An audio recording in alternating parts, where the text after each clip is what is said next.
Dicen que el veneno más letal es aquel que viene de la propia sangre, cuando aquellos que engendraste en tu vientre se vuelven contra ti. No existe dolor más profundo en el mundo, y así fue como aprendí que ni todo el amor de madre es capaz de salvar a un hijo que eligió perderse. Buenas tardes, mis queridos. Aquí está la abuelita Cleotilde con mis 72 años a cuestas, hablando desde Guadalajara, en el estado de Jalisco. Pero hoy escucharán mi historia que ocurrió principalmente en mi humilde casita en Nesa, en la zona oriente de la Ciudad de México, una colonia que ha visto de todo, desde las chabolas de lámina hasta los edificios que tenemos hoy. El ruido de las fiestas con banda los domingos siempre fue la banda sonora de nuestra comunidad, junto con los gritos de los vendedores ambulantes y el ajetreo del día a día. Antes de comenzar mi historia, quiero agradecer a todos ustedes que me están acompañando en este canal. Si te está gustando mi relato, aprovecha y deja tu like, suscríbete y comenta allí abajo desde dónde estás viendo este video. Puede ser desde tu colonia, tu ciudad, hasta desde otro país. Si hay mexicanos por ahí afuera, la abuelita se pone muy contenta al saber que hay gente de todos lados escuchando mis historias. Me da una alegría que ni te imaginas. Nací en 1953 en un pueblito del interior de Michoacán llamado Paracho, un lugar donde la vida era dura pero honesta. Mi padre, don Gerardo, trabajaba en el campo sembrando de todo: maíz, frijol, calabaza, y mi madre, doña María, cuidaba de la casa y vendía antojitos para ayudar con los ingresos. Éramos pobres, pero nunca pasamos hambre, y más importante aún, éramos felices y unidos. Nuestra casa era sencilla, de piso de tierra y techo que goteaba en las lluvias fuertes, pero estaba llena de amor. Mi padre nunca levantó la voz a mi madre. Todas las noches, por más cansado que estuviera, besaba su frente y agradecía por la comida. Los domingos, cuando no había trabajo en el campo, me llevaba a pescar al río o a recoger frutas del árbol. Mi madre se empeñaba en enseñarme todo sobre la casa. Mujer tiene que saber valerse por sí misma, hija. Nunca dependas de nadie más que de ti misma, decía. Fue en aquella casa sencilla donde aprendí los valores que llevo hasta hoy: respeto, honestidad, trabajo duro, la importancia de la familia. Crecí soñando con construir el mismo tipo de hogar para mis hijos, con el mismo amor que recibí de mis padres. La vida era difícil pero tranquila, hasta mis 16 años, cuando una sequía terrible acabó con la siembra de mi padre y nos obligó a probar suerte en la Ciudad de México. Empacamos lo poco que teníamos en 2 maletas de cartón y tomamos un autobús lleno de sueños y miedos. Fue un viaje largo, incómodo, pero cada kilómetro alejándonos de la tierra seca era un kilómetro más cerca de la esperanza. Llegamos a la Ciudad de México en 1969, en pleno auge de la construcción de la ciudad. Gente de todos los rincones de México llegando, edificios creciendo por todos lados, ruido, contaminación, un mundo completamente diferente de mi interior silencioso. Nos establecimos en la periferia, en una casa pequeña que compartíamos con otra familia de migrantes. Mi padre consiguió empleo en una fábrica de textiles. Mi madre comenzó a trabajar como doméstica para una familia rica en las lomas. Fue difícil al principio. La ciudad grande te traga, ¿sabes? Todo queda lejos, todo es caro, todos tienen prisa. Pero nos adaptamos, como los seres humanos siempre hacen. Comencé a estudiar en una escuela pública cerca de casa y a trabajar medio tiempo en una panadería. Quería ayudar con los gastos y principalmente juntar dinero para cumplir el sueño de mi madre: comprar una máquina de coser para que pudiera trabajar en casa sin tener que tomar 3 camiones para llegar a la casa de su patrona. Fue en esa panadería donde conocí a Armando. Era repartidor, llevaba pan a las tiendas y misceláneas de la zona. Un muchacho guapo, fuerte, de sonrisa fácil y conversación animada. Tenía 22 años, yo 17. Me enamoré de su manera de ver el mundo con optimismo, a pesar de haber crecido en la dureza de la colonia. Armando nunca conoció a su padre. Fue criado solo por su madre, que trabajaba como lavandera. Estudió hasta 4º grado apenas, pero tenía una inteligencia natural, una capacidad de conversar sobre cualquier tema. Cleo, un día te daré una buena vida, me prometió en uno de nuestros primeros encuentros. No te faltará nada en nuestra casa. Fuimos novios por 2 años, siempre con el respeto que mis padres me habían enseñado a exigir. Armando venía los domingos a comer a casa, ayudaba a mi padre a arreglar cosas, traía flores sencillas para mi madre. Conquistó a mi familia de la misma manera que había conquistado mi corazón, con sinceridad, trabajo duro y aquella sonrisa que iluminaba cualquier ambiente. Nos casamos en 1972, en una ceremonia sencilla en la iglesia del barrio. No tuve vestido de novia de marca ni fiesta en salón, pero tuve algo mucho más importante: la bendición de mis padres y la certeza de que estaba al lado de un hombre bueno. Nuestra primera casa fue un cuartito en la colonia Nezahualcóyotl, que en esa época era mucho más pequeña de lo que es hoy. Teníamos apenas un cuarto dividido por una cortina que separaba la sala de la recámara. El baño era colectivo, compartido con otras 4 familias, pero era nuestro rinconcito, nuestro comienzo. Armando seguía como repartidor. Yo trabajaba como dependienta en una tienda de ropa.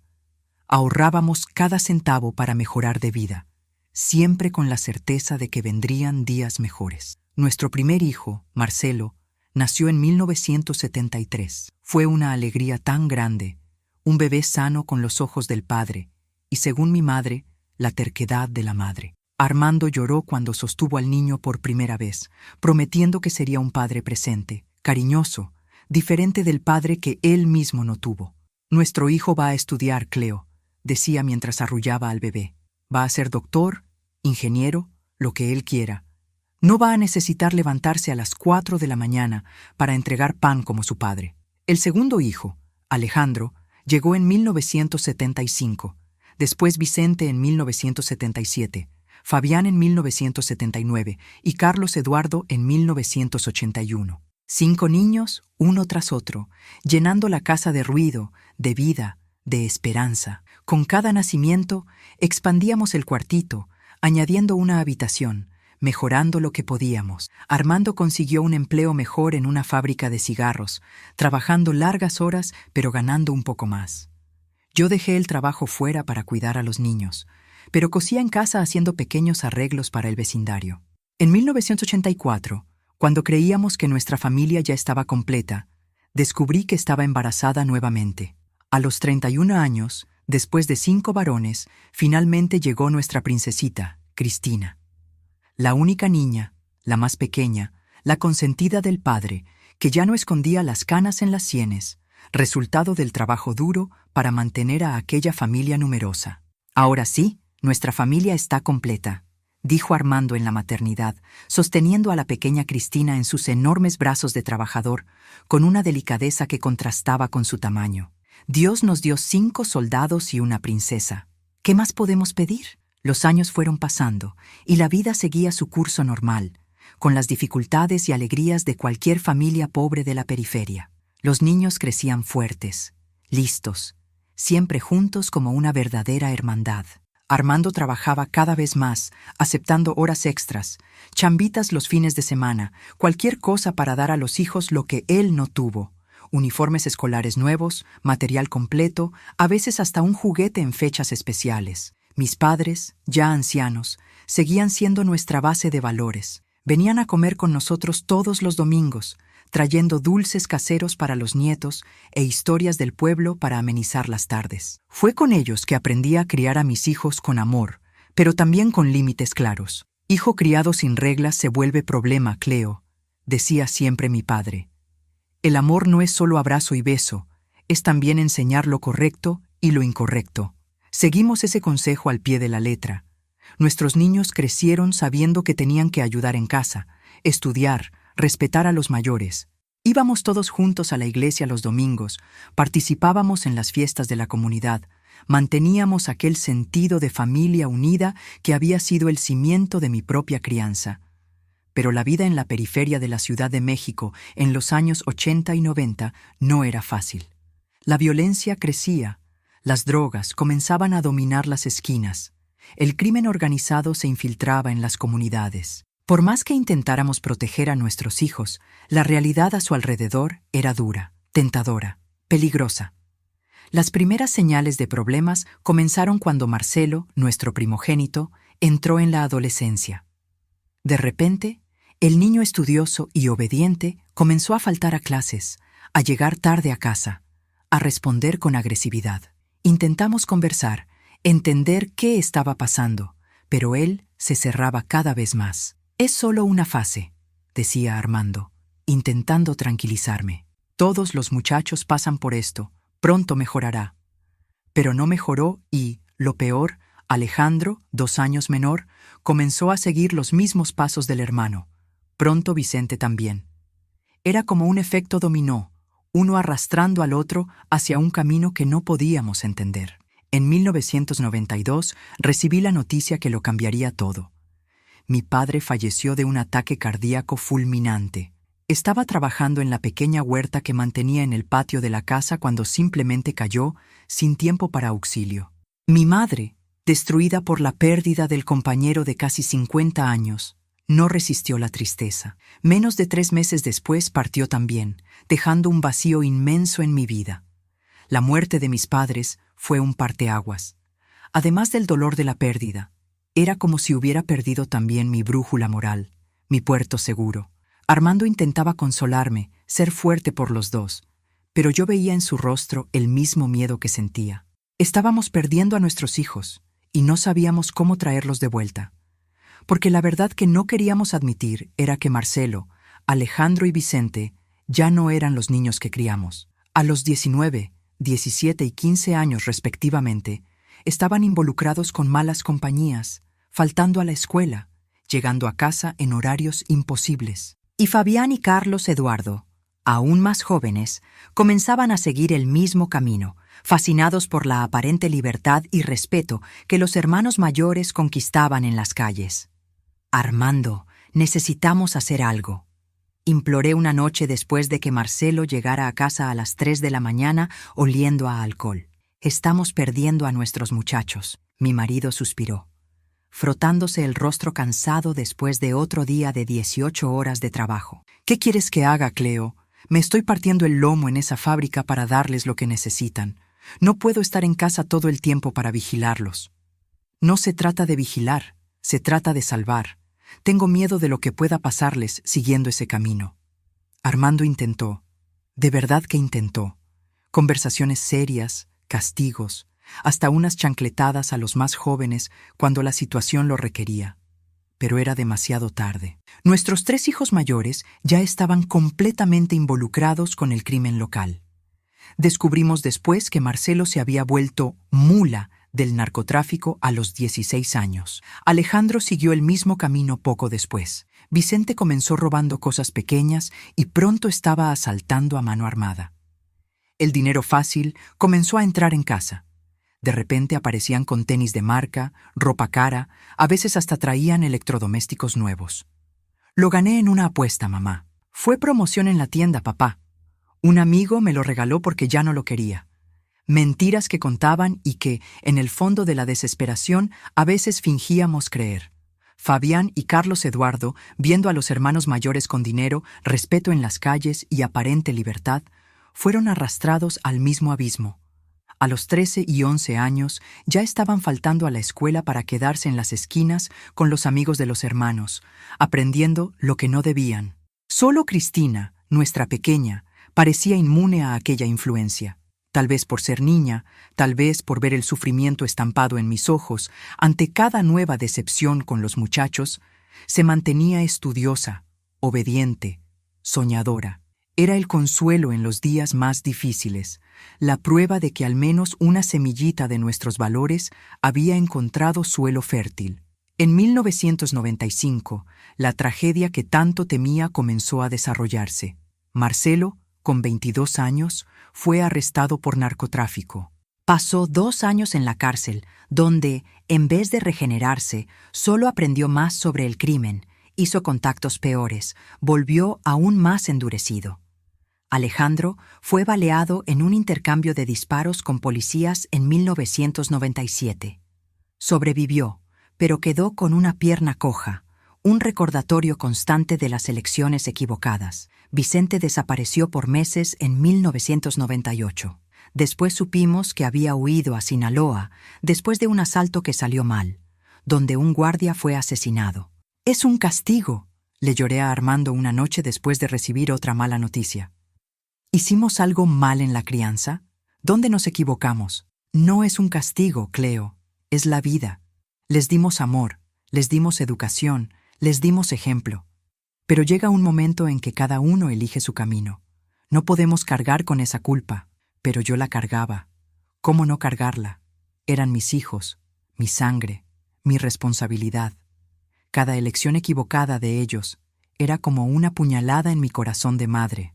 Y lo peor estaba por venir, aunque todavía no lo supiera. En 1999, cuando pensábamos que nada podría empeorar, el destino nos mostró que siempre hay un abismo más profundo. Fabián y Carlos Eduardo, ya completamente involucrados en el crimen, comenzaron a usar drogas pesadas. Ya no era solo marihuana o alcohol, era cocaína, cristal, cosas que transformaban a mis muchachos en verdaderos extraños dentro de casa. Hubo días en que encontraba a Carlos Eduardo, mi menor entre los varones, ahora con 18 años, temblando en un rincón de la casa, sudando frío, implorando por dinero para comprar más de aquel veneno que lo consumía por dentro. Fabián, a los 20, ya había perdido casi todos los dientes delanteros, resultado del uso continuo del cristal. Sus ojos, antes vivos y brillantes, ahora estaban opacos, distantes, perdidos en un mundo que yo no podía alcanzar. Armando, siempre el fuerte de la casa, comenzó a decaer poco a poco. El trabajo extenuante, las preocupaciones constantes, el dolor de ver a los hijos destruyéndose, todo eso fue minando su salud, su espíritu. Comenzó a tener problemas cardíacos, presión alta, una tos que nunca pasaba, resultado de décadas respirando productos químicos en la fábrica de cigarros. Y en medio de todo ese caos, Cristina, nuestra princesita, ahora con 15 años, intentaba mantener la normalidad. Estudiaba con ahínco, soñaba con ser enfermera, ayudaba en casa, era el rayo de sol en nuestros días cada vez más sombríos. Armando y yo vivíamos por ella, para protegerla, para garantizar que al menos uno de nuestros hijos tendría un futuro diferente. Un día todo esto pasará, mamá, me decía mientras me ayudaba a hacer la cena en las raras ocasiones en que conseguíamos reunir a la familia a la mesa. Los muchachos entenderán que ese camino no lleva a nada bueno. Tengo fe. Su fe me mantenía en pie.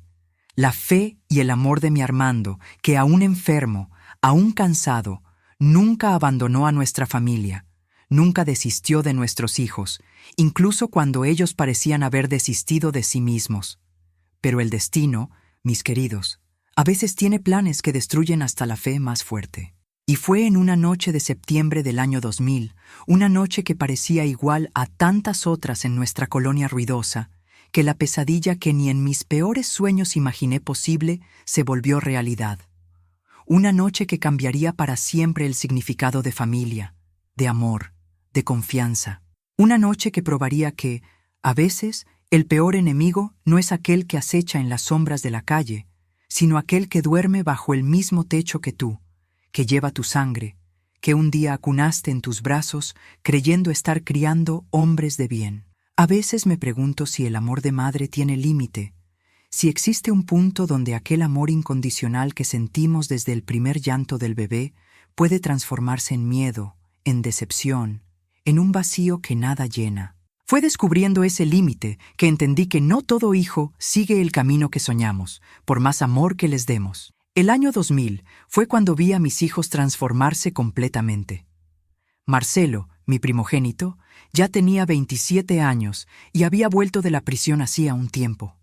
Mucha gente dice que la cárcel rehabilita, pero conmigo fue diferente. Mi hijo entró ladrón y salió bandido de verdad, con contactos, con ideas peores, con un odio en la mirada que ya no reconocía. Recuerdo que antes de ser arrestado, por más equivocado que anduviera, todavía me sonreía, todavía me llamaba mamacita en los raros momentos de cariño. Después de la cárcel, era como si tuviera un extraño viviendo en mi casa. Alejandro, mi segundo, con 25 años, tenía aquella pierna que no sanaba bien después del balazo. Andaba cojeando, con dolor constante, y usaba eso como excusa para hundirse cada vez más en las drogas. «Es para aliviar el dolor, mamá», decía cuando encontraba las pipas de cristal escondidas por el cuarto. Como si existiera dolor mayor que ver a un hijo destruyéndose y no poder hacer nada. Vicente, con 23 años, después de aquella huida a Sinaloa, volvió aún más peligroso. Era el más listo de los 5, siempre lo fue. En la escuela, cuando todavía iba, los maestros decían que tenía potencial para hacer lo que quisiera. Acabó usando esa inteligencia para el lado equivocado, volviéndose el cabecilla del grupo, aquel que planeaba los asaltos, que hacía contactos con facciones mayores. Fabián y Carlos Eduardo, con 21 y 19 años, eran los más perdidos en las drogas. Ya no conseguían estar un día sin consumir. Vendían todo lo que agarraban en casa, desde un radiorreloj hasta las ollas de la cocina. Una vez atrapé a Carlos Eduardo intentando arrancar los cables de cobre de la pared para venderlos en el depósito de chatarra. Era de partir el corazón. Mi Armando trabajaba cada vez más. Salía antes de que saliera el sol y volvía cuando todos ya estaban dormidos. Creo que era su manera de escapar de aquella realidad que no sabíamos cómo cambiar. La fábrica le chupaba toda la energía, pero creo que prefería el cansancio del cuerpo al cansancio del alma de ver a nuestros hijos perdiéndose uno a uno.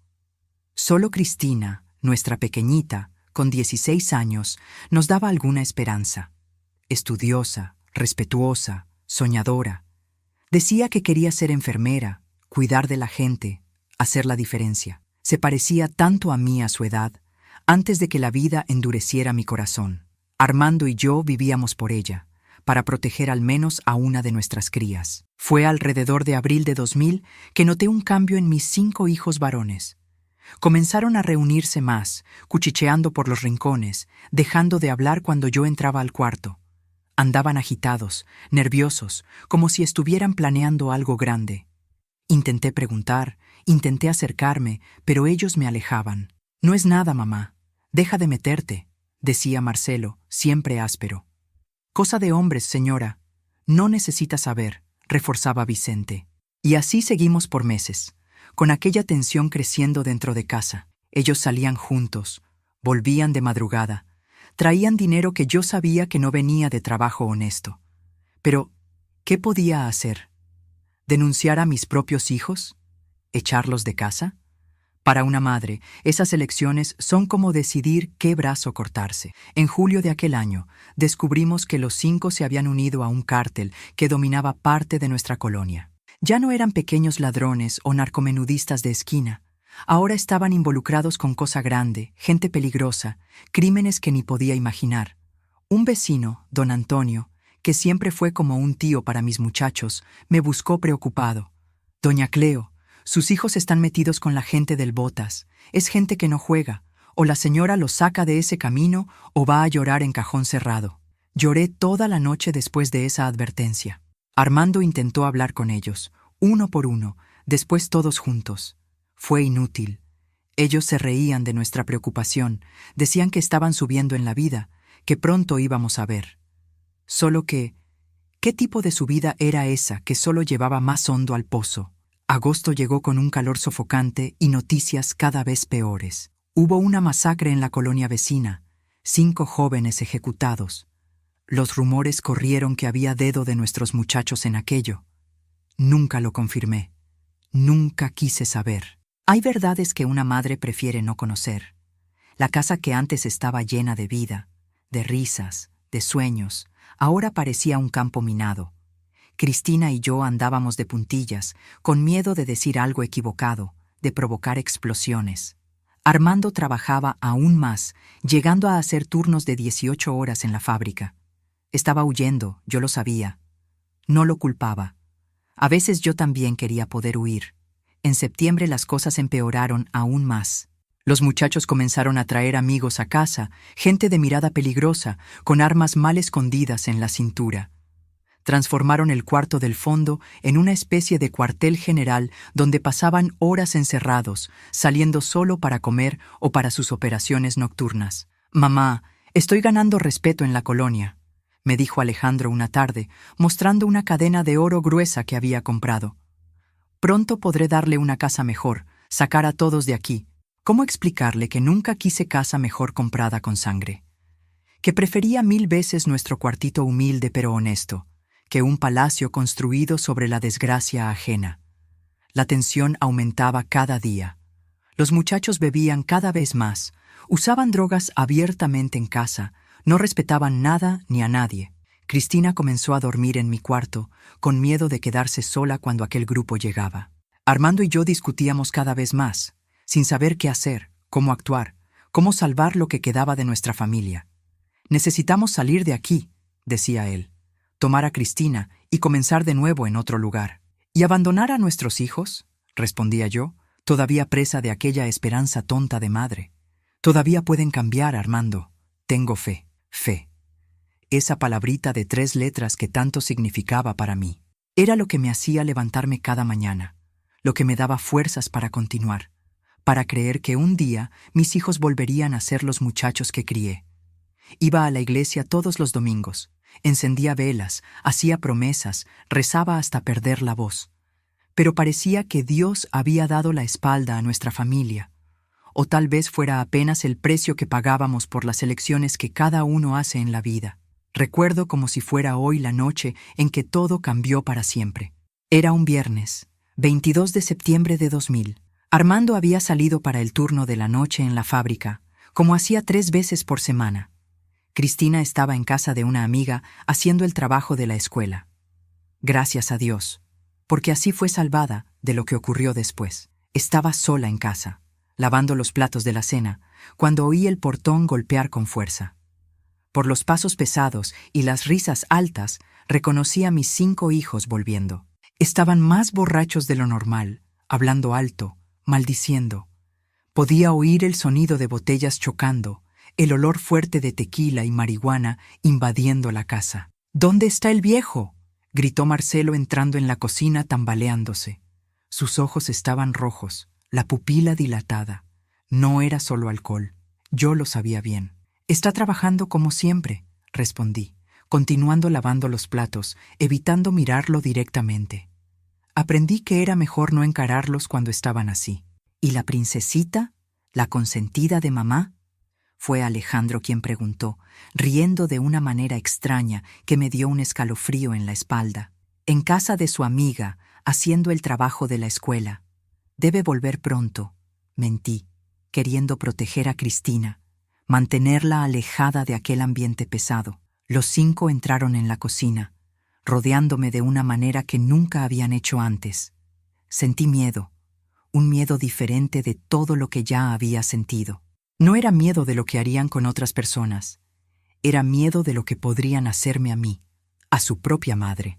«¿No se cansa, mamá?», preguntó Vicente, tomando un cuchillo del fregadero y jugando con él entre los dedos. «¿No se cansa de fingir que somos una familia normal? ¿Que papá es un trabajador honesto y usted una ama de casa dedicada?» «Todo mentira.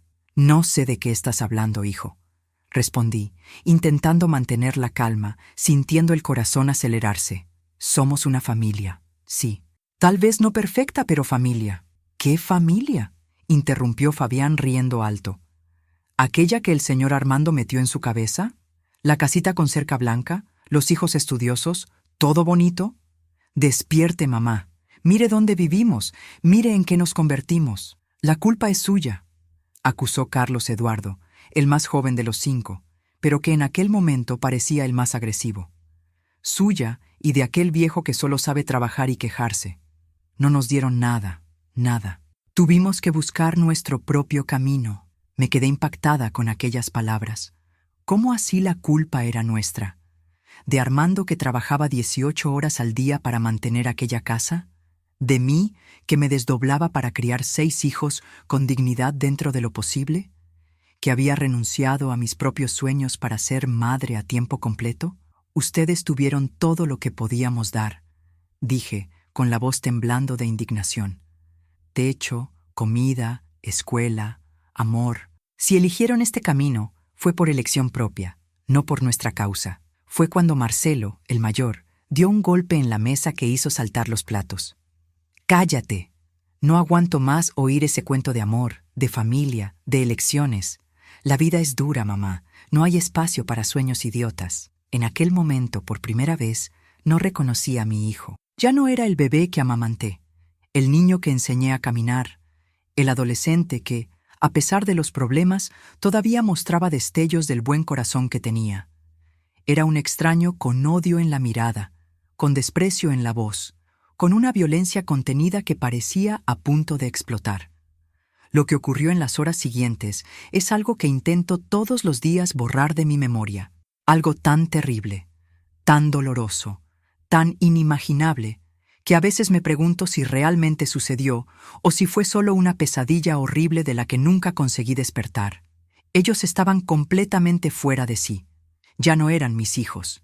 Eran 5 hombres dominados por el alcohol, por las drogas, por el odio que habían cultivado a lo largo de los años. Y yo, a los 47 años, madre de 6 hijos, que había dedicado mi vida a criar a aquellos muchachos, me vi transformada en el blanco de una violencia que jamás pensé posible dentro de mi propia casa, por las manos de aquellos que engendré en mi vientre. Intenté gritar, intenté huir, intenté hacerlos parar, recordarles quiénes eran, quién era yo, pero era como hablar con paredes, paredes que se cerraban a mi alrededor, sofocándome, destruyéndome de formas que ninguna madre debería jamás experimentar. Cuando finalmente terminaron, salieron de casa riendo como si nada hubiera pasado, como si no acabaran de cometer el peor de los crímenes. Me quedé tirada en el suelo de la cocina, entre trozos de platos rotos y pedazos de mi dignidad hecha añicos, sin poder creer lo que había sucedido. No sé cuánto tiempo quedé allí. Tal vez minutos, tal vez horas. El tiempo pierde el sentido cuando tu mundo se derrumba de esa manera. Solo sé que en algún momento encontré fuerzas para arrastrarme hasta el baño, para intentar lavar lo que no tenía lavado, para esconder las marcas que ningún agua podría borrar. Cristina llegó antes que Armando, gracias a Dios. Cuando me vio, supo inmediatamente que algo terrible había sucedido. No necesité decir nada. Ella me ayudó a bañarme, a cambiarme de ropa, a acostarme. Tenía apenas 16 años, pero en aquel momento asumió el papel de madre, cuidándome con una madurez que partía el corazón. «Fueron ellos, ¿verdad, mamá?», preguntó bajito, sentada al borde de la cama, sosteniendo mi mano. No conseguí responder. Apenas dejé que las lágrimas rodaran. Ella entendió el silencio. «Necesitamos decírselo a papá. Necesitamos ir a la policía». Sacudí la cabeza negativamente, en pánico solo de pensar. ¿Cómo contarle a mi marido que sus propios hijos habían hecho aquello? ¿Cómo denunciarlos a la policía? ¿Cómo transformar aquella pesadilla privada en un escándalo público? No puedo, hija. Tu padre los matará. Tal vez sea lo que merecen, respondió ella, con una dureza que no combinaba con su rostro todavía de niña. Cuando Armando llegó horas después, intenté fingir que todo estaba bien. Dije que me había caído, que tenía dolor de cabeza, que solo necesitaba descansar. Pero él me conocía demasiado bien. Sabía leer entre líneas de mi silencio. «¿Qué te hicieron, Cleo?», preguntó, sentándose a mi lado en la cama, los ojos cansados de tanto trabajo ahora alertas, preocupados. No conseguí responder. ¿Cómo poner en palabras aquel horror? ¿Cómo hacer que mi marido, padre de aquellos hombres, entendiera la monstruosidad que habían cometido? Fue Cristina quien habló, con un coraje que no sé de dónde sacó. Contó lo que había encontrado cuando llegó, el estado en que yo estaba, las conclusiones obvias. Armando escuchó en silencio, el rostro endureciéndose con cada palabra, las manos cerrándose en puños, las venas del cuello saltando de una rabia que nunca había visto en él. «No lo creo», dijo finalmente, la voz baja, controlada, pero cargada de una furia contenida. «No lo creo que mis propios hijos. No, no puede ser verdad». Entendí su negación. Era más fácil creer que yo había inventado todo, que estaba confundida, que había sido otra cosa. Más fácil que aceptar que aquellos que llevaban su nombre, su sangre, habían cometido tal atrocidad. «Papá», insistió Cristina, «mírala, mira los moretones. ¿Crees que mamá inventaría algo así?». Armando me miró. Realmente miró. Vio las marcas que había intentado esconder. Vio el terror en mis ojos. Vio la verdad que ni yo quería encarar. Y algo dentro de él se quebró. Lo vi ocurrir. Vi el momento exacto en que el hombre bueno, trabajador, paciente, que conocí por casi 30 años, se transformó en otra persona. «Voy a matarlos», dijo simplemente, levantándose. «Voy a matarlos uno por uno». Agarré su brazo, implorando: «No, Armando, no resolverá nada. Solo empeorará todo». «¿Y qué sugieres? ¿Que finjamos que nada pasó? ¿Que los recibamos con los brazos abiertos después de lo que hicieron?» No soy ese tipo de hombre, Cleo. Hay cosas que no se perdonan. Aquella noche no dormimos. Armando se quedó sentado en la sala con un machete que usaba para limpiar el patio en las manos, esperando. Pero los muchachos no volvieron. Tal vez supieran lo que habían hecho. Tal vez tuvieran miedo de la reacción del padre cuando lo descubriera. Tal vez simplemente estuvieran continuando la fiesta en otro lugar. Solo sé que no los vimos por días. Fue en ese intervalo que Armando tomó una decisión que cambiaría para siempre el rumbo de nuestra historia. Una decisión que, incluso después de tantos años, todavía me pregunto si fue la correcta, si había alternativa, si podríamos haber resuelto de otra manera. Pero como dice aquel dicho antiguo, cuando la sangre se vuelve veneno, no hay antídoto que pueda salvar. Y nuestra sangre, aquella que corría en las venas de nuestros 5 hijos varones, se había transformado en el peor veneno de todos, aquel que destruye no solo el cuerpo, sino también el alma, la familia, la confianza, el amor. Un veneno para el cual no estábamos preparados y que casi nos mató a todos. Hay momentos en la vida de una madre que parece que el mundo dejó de girar, que el tiempo se congeló en un momento tan terrible que darías todo por volver atrás, por haber hecho diferente, por haber percibido las señales antes. Pero el reloj no retrocede y tenemos que seguir cargando heridas que ni el tiempo consigue curar completamente. Durante los 3 días que siguieron a aquella noche horrible, me quedé entre la cama y el sofá, incapaz de hacer las cosas más simples. El cuerpo dolía, pero el alma sangraba aún más. Cristina, mi niña de apenas 16 años, asumió el papel de ama de casa, cuidándome, haciendo comida, intentando mantener alguna normalidad en aquel escenario de pesadilla. Armando parecía un volcán a punto de explotar. No dormía, casi no comía. Se quedaba andando de un lado a otro con aquel machete en la mano, los ojos fijos en la puerta, esperando que los hijos volvieran. Nunca había visto a mi marido de aquella manera en casi 30 años de matrimonio. Siempre fue un hombre calmado, paciente, que resolvía todo conversando. Pero ahora era como si fuera otra persona. «Vamos a denunciarlos a la policía», insistía Cristina, sentada en la punta del sofá donde yo estaba acostada. «Lo que hicieron es un crimen, mamá. No puede quedar así». Sacudí la cabeza, incapaz de imaginar denunciando a mis propios hijos. ¿Cómo hace eso una madre? ¿Cómo mira a los ojos de un policía y dice que sus propios hijos, que llevó en el vientre, que amamantó, que enseñó a caminar y a hablar, cometieron semejante atrocidad? «Tu hija tiene razón», dijo Armando, parando su caminata nerviosa por la sala. «No podemos dejar esto así. Pero no será la policía. No confío en ellos. La policía aquí en la colonia sirve a quien paga más, y nuestros hijos están involucrados con gente que tiene dinero sucio para comprar hasta al comandante». «Entonces, ¿qué vamos a hacer?», pregunté, sintiendo una desesperación tan grande que era como si me estuviera ahogando.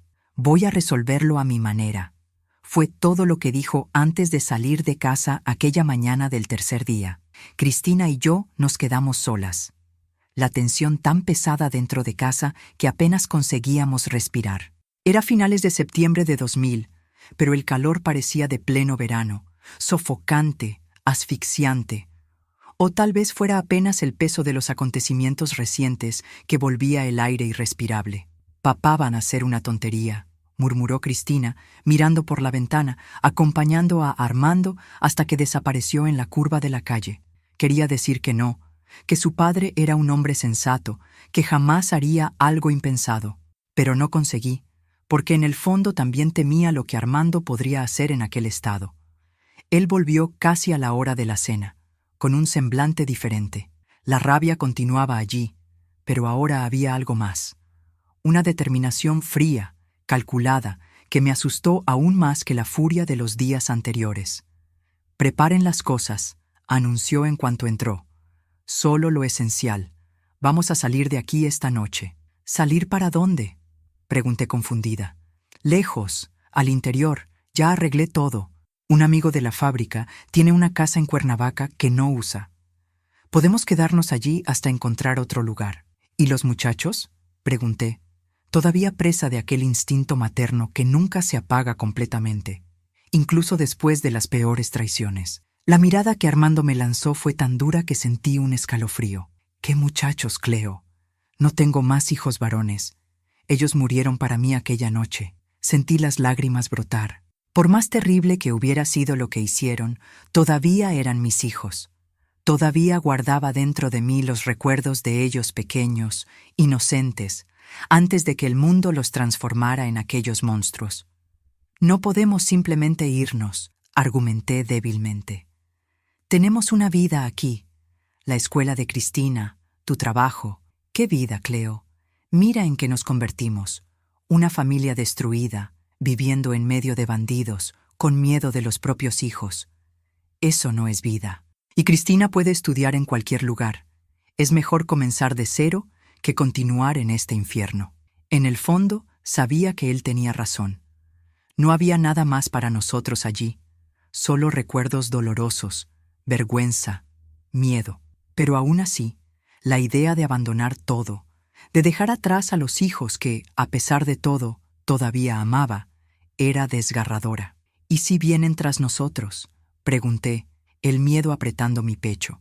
Armando se sentó a mi lado, sosteniendo mis manos con una gentileza que contrastaba con la dureza de su mirada. No vendrán. Garantizo que no vendrán. Había algo en el modo como lo dijo que me dio escalofríos. ¿Qué había hecho Armando en aquellas horas fuera de casa? ¿Qué había planeado? Quise preguntar, pero al mismo tiempo no quería saber. Hay verdades que es mejor dejar enterradas. Aquella misma noche, con apenas 2 maletas conteniendo lo básico, dejamos la casa donde vivimos por más de 20 años. La casa donde crié a mis 6 hijos, donde reí y lloré, donde soñé con un futuro mejor. Salimos como fugitivos en medio de la madrugada, dejando atrás no solo muebles y ropa, sino también pedazos de nosotros mismos. Un amigo de Armando de la fábrica nos esperaba en un carro viejo algunas cuadras abajo. Entramos callados, las lágrimas silenciosas escurriendo por mi rostro, la mano de Cristina apretando la mía, buscando una fuerza que yo no tenía para dar. Todo va a estar bien, dijo Armando cuando el carro comenzó a alejarse de la colonia. Vamos a comenzar de nuevo, nosotros 3, como una familia de verdad. Nosotros 3, una familia de verdad. Palabras que deberían traer consuelo, pero que solo acentuaban el dolor de la pérdida. Porque por más que intentara negarlo, por más que supiera que era necesario, estábamos abandonando a 5 hijos, 5 pedazos de mi corazón que, incluso después de todo, todavía latía por ellos. El viaje hasta Cuernavaca fue silencioso, cada uno preso en sus propios pensamientos, en sus propios dolores. El amigo de Armando respetó nuestro silencio, conduciendo concentrado, solo ocasionalmente mirando por el retrovisor, como si temiera que alguien nos siguiera. Llegamos de madrugada. La casa era simple, en un área rural alejada de la ciudad. Tenía 2 habitaciones pequeñas, una sala, cocina y un baño. Nada comparado con nuestra casa en la colonia que, a pesar de humilde, era espaciosa, resultado de años de ampliaciones para acomodar a la familia creciente. No es mucho, pero es seguro, dijo el amigo de Armando, entregando las llaves. Nadie los encontrará aquí. En los primeros días vivimos como zombies, realizando las tareas básicas de supervivencia sin realmente estar presentes. Cristina, siempre la más fuerte de nosotros, fue la primera en reaccionar. Encontró una escuela cercana, se matriculó, comenzó a hacer amistades con los vecinos. Armando consiguió trabajo en un taller mecánico en la ciudad, gracias a la recomendación del mismo amigo que nos ayudó en la huida. Yo quedé atrapada en aquel limbo entre el horror del pasado y el vacío del presente. No conseguía dormir bien, me despertaba gritando en medio de la noche, tenía miedo de salir de casa. Los médicos lo llaman estrés postraumático. Yo lo llamaba infierno particular. Armando intentaba ayudarme a su manera. Traía flores silvestres que recogía en el camino de vuelta del trabajo. Preparaba el desayuno los domingos, masajeaba mi espalda cuando los dolores eran insoportables. Pero había un abismo entre nosotros que no sabíamos cómo atravesar. Un abismo hecho de secretos no compartidos, de preguntas no hechas, de respuestas que tal vez no quisiéramos escuchar. «Necesitamos hablar sobre lo que pasó», dijo una noche, después de que Cristina ya se había ido a dormir. «No podemos seguir fingiendo que no existió». «No sé si puedo», respondí honestamente. ¿Cómo poner en palabras aquel dolor? ¿Cómo nombrar lo innombrable? No sobre aquello, aclaró, sentándose a mi lado en el pequeño porche. Sobre el después, sobre lo que hice. Sentí un escalofrío en la espina dorsal. Durante semanas había evitado pensar en lo que Armando podría haber hecho en aquellas horas en que salió de casa antes de nuestra huida. En lo que significaba aquella afirmación de que nuestros hijos no nos buscarían. «No necesitas contármelo», susurré, parte de mí queriendo preservar la imagen del hombre bueno y justo que conocía, que amaba. «Sí necesito», insistió, la voz embargada. «No puedo cargar con esto solo, Cleo, es demasiado pesado». Y entonces me contó, con detalles que todavía hoy me atormentan en pesadillas. Me contó cómo buscó a un conocido, un policía retirado que hacía servicios especiales en la colonia. Cómo pagó con nuestros ahorros de años para que él y otros hombres dieran un susto a nuestros hijos. No para matarlos, Armando hizo cuestión de dejar eso claro, sino para garantizar que nunca más nos molestarían, que nunca descubrirían dónde estábamos. Les dieron una paliza, admitió, las manos temblando al encender un cigarrillo, vicio que había abandonado años atrás y ahora retomaba. El policía dijo que no van a andar bien por un buen tiempo, y dejó bien claro que si algún día intentan buscarnos, la paliza será mucho peor. Me quedé en silencio, absorbiendo aquella información. Mi marido, el hombre que pasó la vida trabajando honestamente, que nos enseñó valores, que era un ejemplo para la comunidad, había contratado personas para golpear a los propios hijos. La línea entre lo correcto y lo incorrecto nunca pareció tan tenue. También hablé con el jefe de ellos, continuó Armando, evitando mi mirada. El tal Botas que comanda el cártel. Le expliqué lo que pasó. Le mostré las fotos que Cristina tomó de tus moretones cuando te ayudó a bañarte. Me quedé impactada. No sabía de esas fotos. No imaginaba que mi hija había documentado aquel momento de horror. El Botas, a pesar de todo lo que dicen de él, tiene un código. La familia es sagrada, dijo. Se indignó con lo que los muchachos hicieron. Dijo que se encargaría de ellos también, a su manera, y que podíamos irnos en paz, que nadie del cártel vendría tras nosotros. Intenté procesar todo aquello. Mi marido había recurrido a bandidos y policías corruptos para garantizar nuestra seguridad. Había cruzado líneas que juramos nunca cruzar. Y todo por causa del horror que nuestros propios hijos habían traído dentro de casa. ¿Crees que hice mal?, preguntó finalmente, la vulnerabilidad en su voz tomándome por sorpresa. Armando, siempre tan seguro, tan decidido, ahora parecía un niño buscando aprobación. ¿Qué podría decir? ¿Que sí, que se había equivocado al recurrir a la violencia? ¿Que no, que hizo lo necesario para proteger lo que quedaba de nuestra familia? La verdad es que no había respuesta correcta. No para una situación tan distorsionada, tan fuera de cualquier parámetro normal. Creo que hiciste lo que pensaste que necesitabas hacer, respondí finalmente, y ahora tenemos que vivir con eso. Él asintió, pareciendo un poco aliviado por haber compartido aquel peso. Nos quedamos allí sentados en el porche bajo las estrellas del interior morelense, tan diferentes de las que apenas conseguíamos ver en la contaminación de la capital. Dos sobrevivientes de un naufragio intentando entender cómo llegamos a aquella playa desconocida. Cómo reconstruir algo a partir de los restos. Octubre llegó con lluvias fuertes, lavando el polvo del terreno alrededor de la casa, trayendo un verde renovado a los árboles. Comencé a ayudar a una vecina que vendía pasteles y dulces en la feria de la ciudad.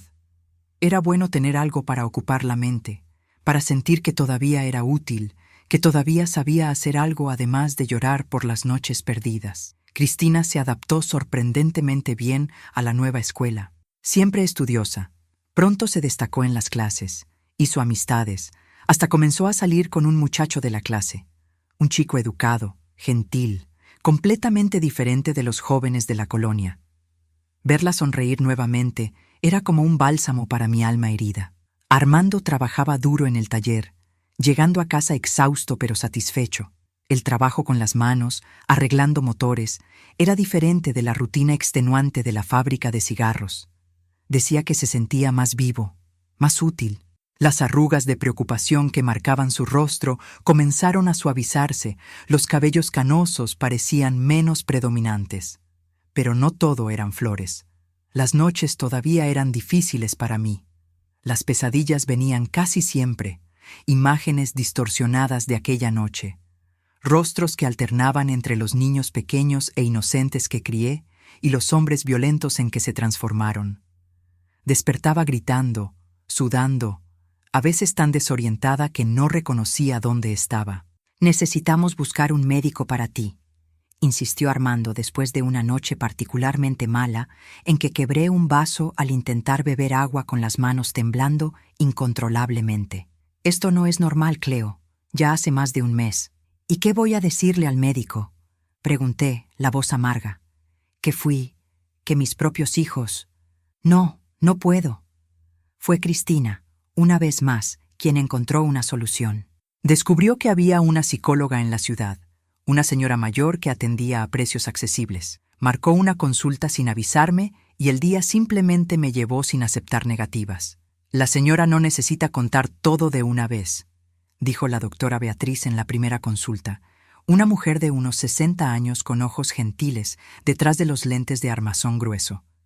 Podemos comenzar por donde se sienta cómoda, y así fue. Semana tras semana, fui desenterrando aquel dolor, poniéndolo en palabras por primera vez. Al principio hablaba apenas de la mudanza, de la sensación de desarraigo, del miedo constante.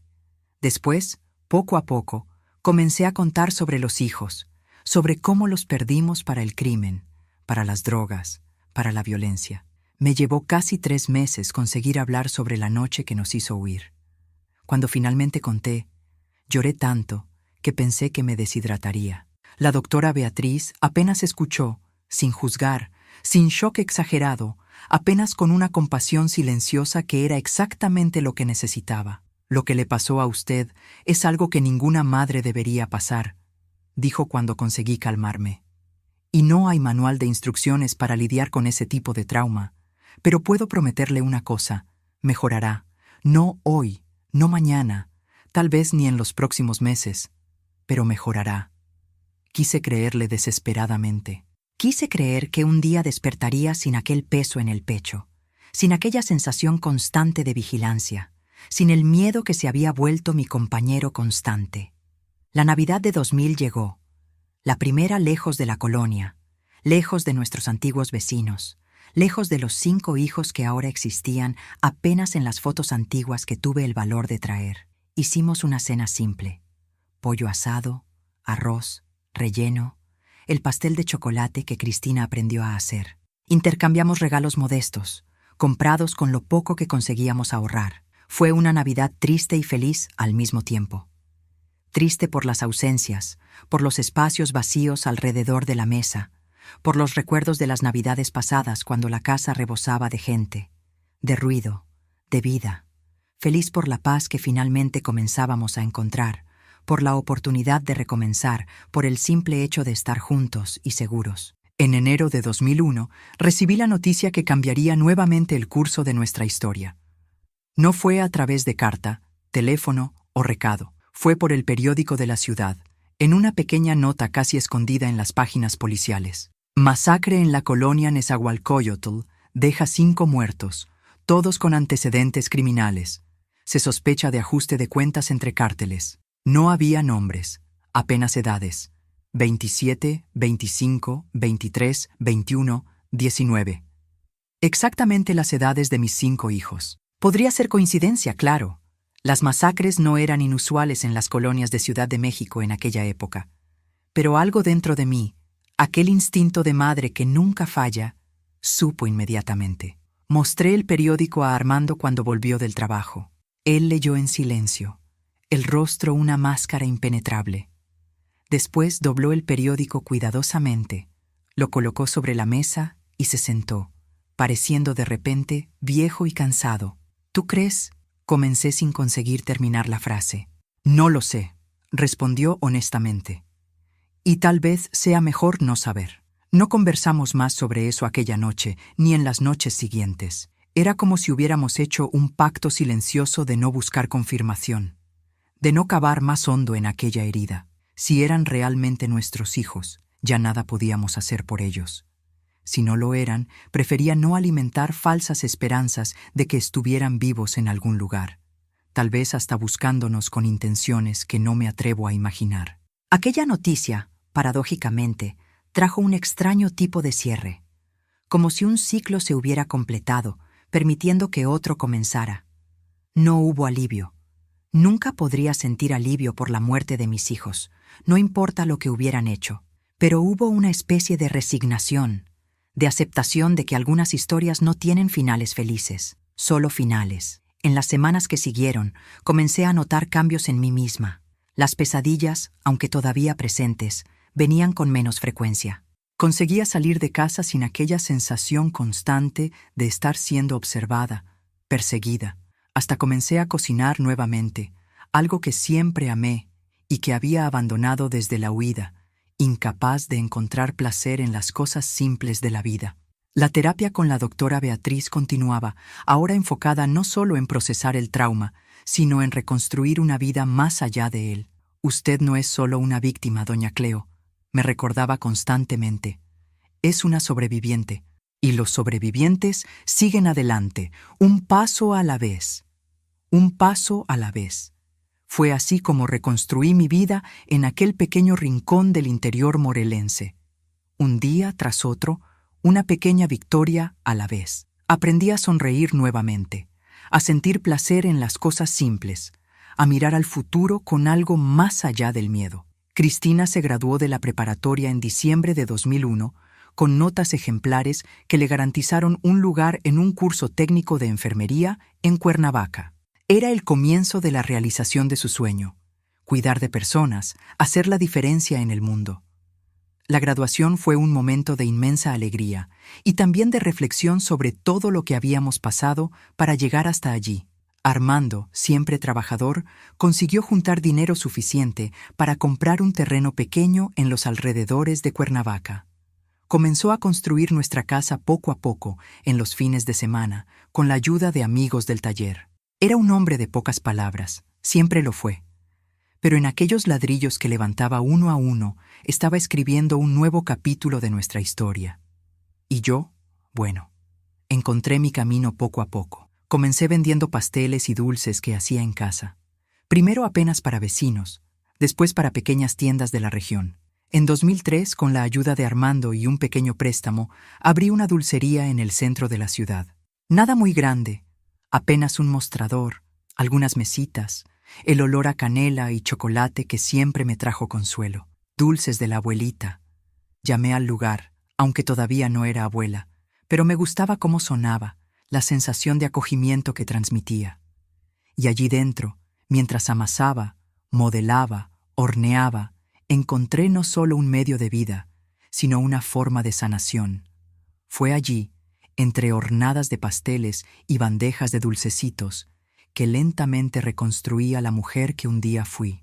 No la misma, nunca más sería la misma, pero una versión más fuerte, más sabia, que cargaba cicatrices pero también la capacidad de encontrar belleza, incluso después de la tormenta más devastadora. Porque la vida, mis queridos, es así mismo. A veces nos tira al suelo con tanta fuerza que pensamos que nunca más nos vamos a levantar. A veces nos presenta horrores que parecen imposibles de superar. Pero mientras respiramos, mientras el corazón sigue latiendo, existe la posibilidad de recomenzar. Existe la oportunidad de transformar incluso la noche más oscura en un nuevo amanecer. Y fue exactamente lo que hicimos yo, Armando y Cristina. Transformamos la tragedia en recomienzo, el dolor en crecimiento, el fin de una historia en el inicio de otra completamente diferente. Una historia que, a pesar de todo, todavía estaba lejos de terminar. Aprovechen y suscríbanse a este canal. Denle me gusta a este video y comenten qué les está pareciendo mi historia. Dejen su opinión, quiero mucho leerla. ¿Ustedes saben lo que es vivir mirando por encima del hombro, sintiendo que el pasado puede alcanzarte en cualquier momento? Fue así como viví los primeros años en Cuernavaca. Incluso después de aquella noticia en el periódico sobre la masacre, algo dentro de mí no conseguía creer completamente que mis hijos se habían ido.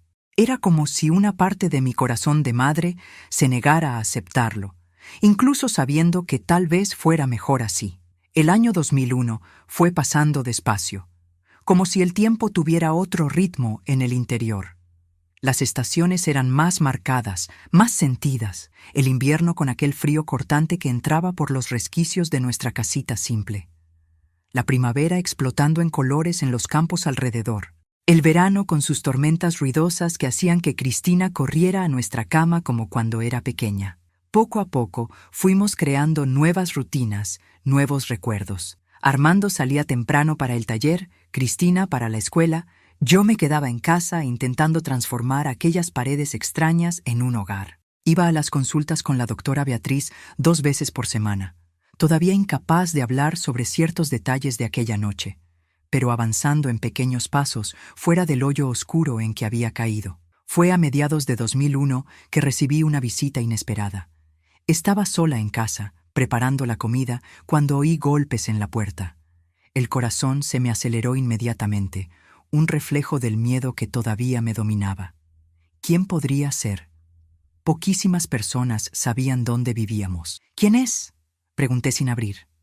Doña Cleo, soy yo, don Antonio, vecino de usted allá en Nesa. Sentí que la sangre se me helaba. Don Antonio, aquel mismo que me había advertido sobre la implicación de los muchachos con el Botas. ¿Cómo nos había encontrado? ¿Por qué sería? ¿Una trampa? Con las manos temblorosas, abrí apenas una rendija de la puerta, lista para cerrarla rápidamente si fuera necesario. Allí estaba él, el señor negro de sus 70 años, cabellos completamente blancos, usando la misma gorra gastada que recordaba ver todos los días en la colonia. ¿Cómo nos encontró?, pregunté, manteniendo la puerta entreabierta. Doña Cleo, necesito hablar con usted. Es importante. ¿Puedo entrar? Dudé. Una parte de mí quería cerrar la puerta, correr, llamar a Armando. Pero otra parte quería saber. Necesitaba saber qué había pasado después de que nos fuimos, si aquellos 5 cuerpos en la noticia del periódico eran realmente mis hijos. Lo dejé entrar. Ofrecí un café, hospitalidad que mi madre me enseñó y que ni el miedo conseguía borrar completamente. Él aceptó. Se sentó a la mesa simple de la cocina, se quitó la gorra y la giró nerviosamente entre los dedos. Doña Cleo, no voy a andar con rodeos. Vine porque pensé que usted tenía el derecho de saber la verdad sobre sus muchachos. La taza tembló en mi mano. ¿Ellos eran... ellos en la noticia del periódico? ¿De la masacre? Él asintió lentamente. Eran todos los 5. En una casa abandonada al final de la colonia, donde habían montado una especie de escondite. Fue una ejecución, doña Cleo. Tiro en la cabeza, estilo tribunal del crimen. Me senté. Las piernas ya no sostenían el peso de mi cuerpo. Incluso habiendo sospechado, incluso habiendo sentido dentro de mí que eran ellos, oír la confirmación era diferente. Era final. Era real. ¿Quién? Comencé sin conseguir terminar la pregunta. El Botas ordenó, dijo don Antonio simplemente. Después de que su marido habló con él, le mostró lo que ellos le habían hecho a usted. Él decretó la sentencia. En la colonia hay estos códigos, ¿sabe? Hay cosas que ni los bandidos toleran. Lo que sus hijos hicieron cruzó todas las líneas. Me quedé en silencio, intentando procesar. Mi marido, indirectamente, había causado la muerte de nuestros hijos, o tal vez fueran ellos mismos con sus elecciones los que habían sellado su propio destino. O tal vez fuera yo, que no conseguí ver las señales, que no supe protegerlos del camino que eligieron. Las culpas se mezclaban, se confundían, todas insuficientes para explicar la tragedia que se había abatido sobre nuestra familia. «Pero hay más», continuó don Antonio, mirando el café que se enfriaba frente a él. Antes del final, sus muchachos confesaron otra cosa, sobre su hija, Cristina. Mi corazón se detuvo. ¿Qué? ¿Qué hay con Cristina? Él respiró hondo, claramente incómodo. Doña Cleo, ellos confesaron que también la habían lastimado a ella, algunas veces. Cuando ni usted ni don Armando estaban en casa, el mundo pareció derrumbarse a mi alrededor. No, eso no. Mi niña, mi princesita, el único rayo de luz que me había quedado. Ellos no podían haberle hecho eso a ella también. Era demasiado monstruoso, demasiado doloroso para asimilar. No puede ser, susurré, agarrando el borde de la mesa con tanta fuerza que los nudillos se me pusieron blancos. Ella me lo habría contado. Yo habría notado algo. Las víctimas no siempre cuentan, doña Cleo, por vergüenza, por miedo, por no querer lastimar a quienes aman, especialmente cuando son de la misma familia. Don Antonio hablaba con una sabiduría triste, como si conociera aquella historia por experiencia propia. Pensé que necesitaba saber para poder ayudar a la niña. Después de que don Antonio se fue, negándose a aceptar dinero para el pasaje de vuelta, diciendo apenas que nos debía eso, me quedé horas sentada en aquella cocina, sus palabras resonando en mi mente. Cristina, mi pequeña, cargando un secreto tan terrible, tan doloroso, sola, protegiéndome, cuando debería ser yo quien la protegiera a ella. Cuando ella llegó de la escuela, la observé con nuevos ojos. La forma en que se sobresaltaba con ruidos repentinos, cómo evitaba ciertos temas, cómo tenía pesadillas frecuentes que atribuíamos solo al trauma de haberme encontrado aquella noche. Todo cobraba un sentido terrible ahora. ¿Pasó algo, mamá?, preguntó ella, notando mi mirada fija. Está tan pálida. Necesitamos hablar, hija, dije suavemente, indicando la silla frente a mí. Sobre tus hermanos. Ella se congeló, el rostro perdiendo el color. ¿Qué hay con ellos? Recibí una visita hoy, de don Antonio, de allá de la colonia. Vi el pánico en sus ojos, la respiración acelerándose. ¿Y qué quería?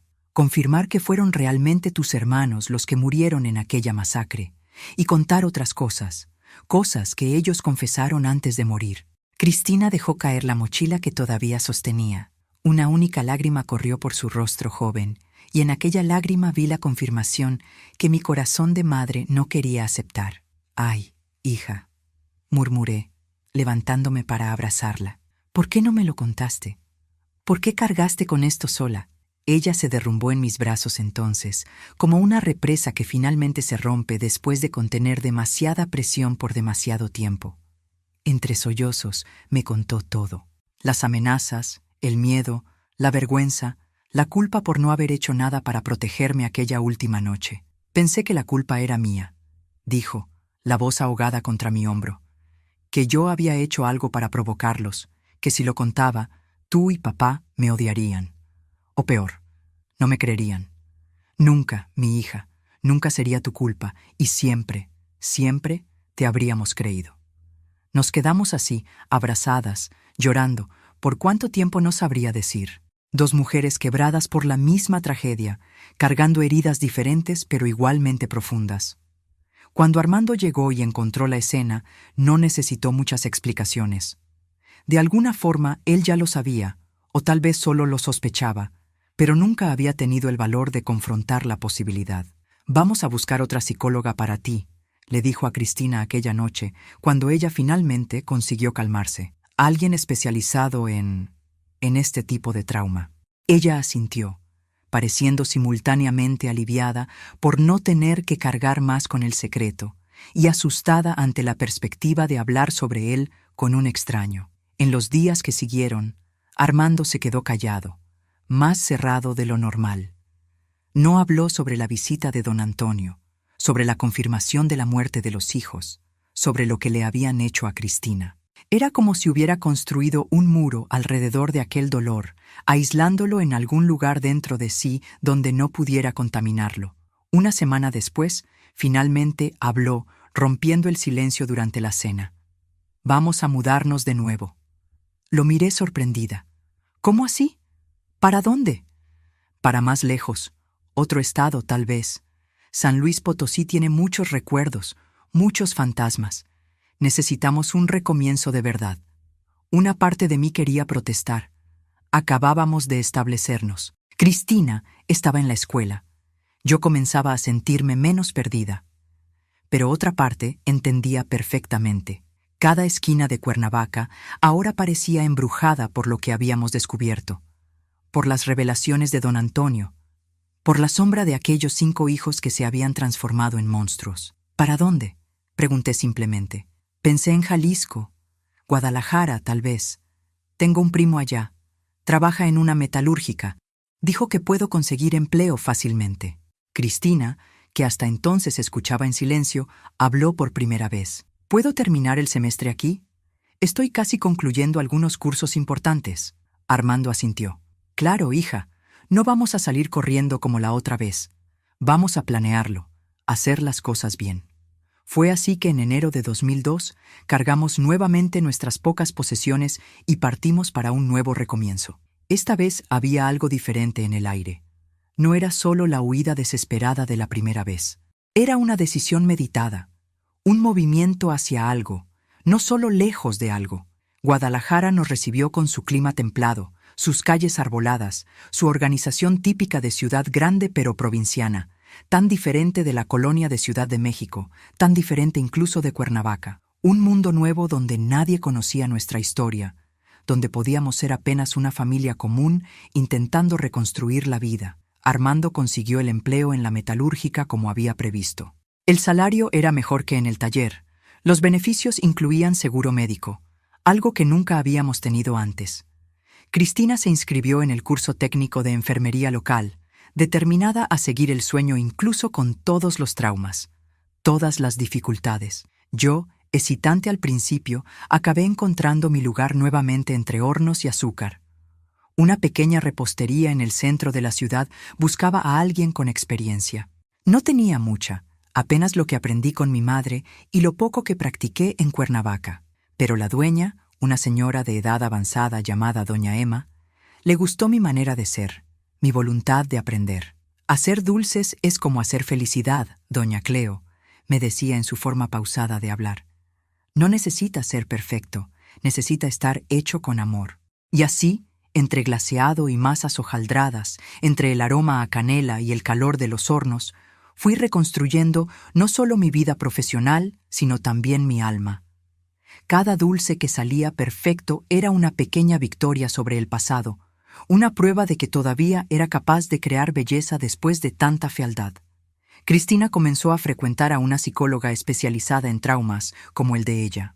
Doctora Marina, una mujer joven, pero de ojos sabios, que parecía haber nacido para aquella profesión. Los primeros meses fueron difíciles. Cristina volvía de las sesiones emocionalmente exhausta, a veces incapaz de hablar sobre lo que había discutido. Pero poco a poco, como una flor que lentamente se abre después del invierno, vimos a nuestra niña resurgir, el brillo en los ojos volviendo, la sonrisa volviéndose más frecuente, más genuina. Ella comenzó a hacer amigos en el curso, hasta aceptó salir con un muchacho, algo que en los primeros meses en Guadalajara parecía imposible, tal era su miedo de acercarse a cualquier hombre. La doctora Marina dice que estoy teniendo buenos progresos, comentó una noche mientras cenábamos. Dice que mi resiliencia es admirable. Armando, que sonreía menos desde que supo lo que había pasado con su hija, extendió la mano sobre la mesa y apretó la de ella. Siempre fuiste la más fuerte de todos nosotros, hija. Desde pequeña. Fue en esa época, mediados de 2002, que recibí una carta sin remitente, apenas mi nombre y la dirección de la repostería donde trabajaba. La abrí con el corazón acelerado, temiendo malas noticias, alguna revelación aún peor sobre el pasado que intentábamos dejar atrás.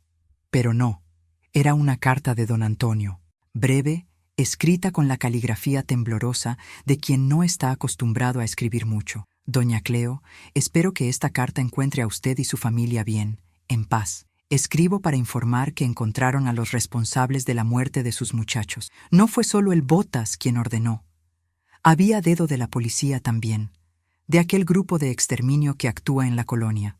Parece que su marido los buscó a ellos antes de hablar con el Botas. No estoy contando esto para traer más dolor, pero pensé que usted merecía saber toda la verdad, para poder perdonar, si es posible, o al menos entender, que Dios los bendiga en su nueva vida. Antonio. Leí y releí aquellas palabras, sintiendo como si el suelo se abriera bajo mis pies.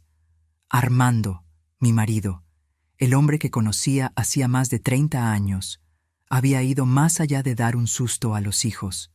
Había, directa o indirectamente, ordenado sus muertes. Cuando volví a casa aquella noche, él percibió inmediatamente que algo estaba mal. Esperé a que Cristina se fuera a dormir y entonces, sin acusaciones, sin gritos, simplemente coloqué la carta sobre la mesa. Necesito que me digas la verdad, Armando. Toda.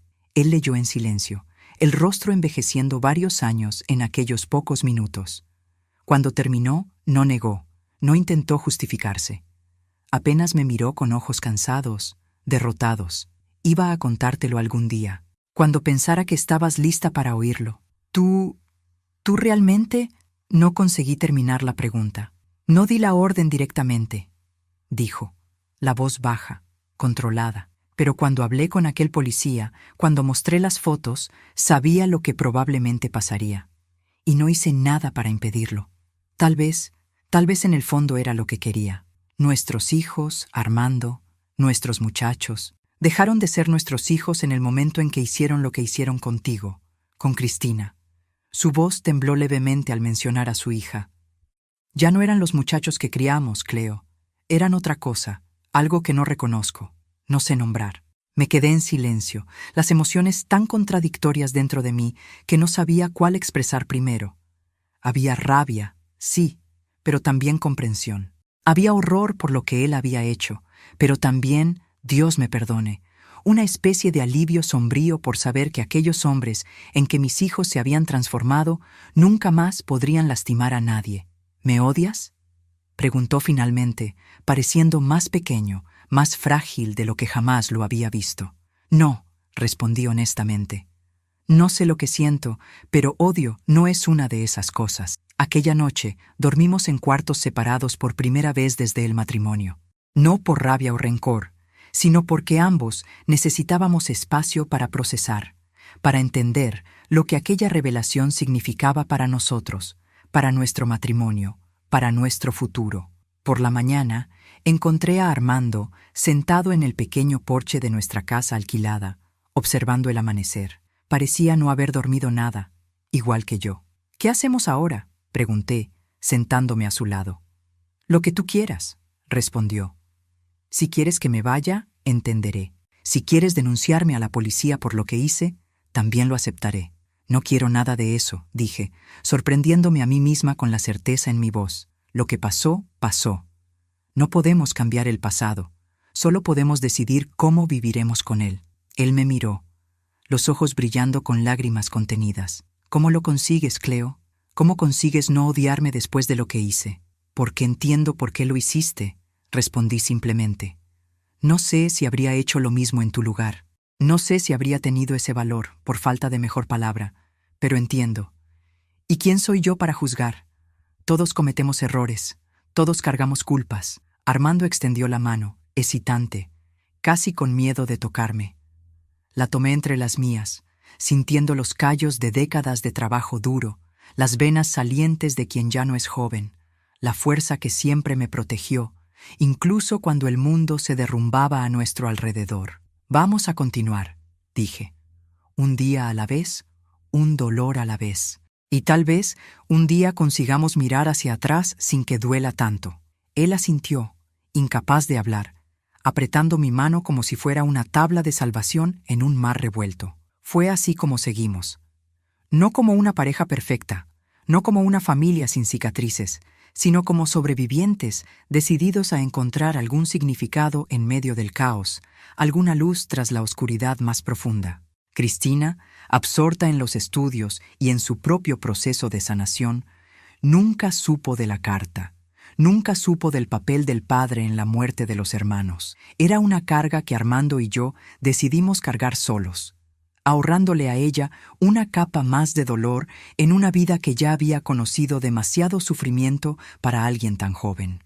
Los meses se transformaron en años. Guadalajara dejó de ser apenas un refugio y se volvió hogar. La repostería donde trabajaba prosperó y cuando doña Emma decidió jubilarse en 2005, me ofreció la oportunidad de comprar el negocio.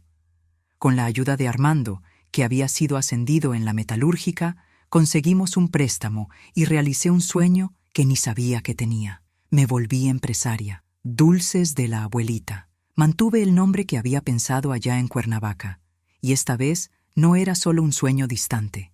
En 2006, Cristina, ya graduada y trabajando como enfermera en el hospital municipal, nos dio la noticia que transformaría el nombre de la repostería en realidad. Estaba embarazada. «Es una niña», dijo, mostrando el ultrasonido una noche de domingo. «Voy a llamarla Clara, porque vino a traer luz después de tanta oscuridad».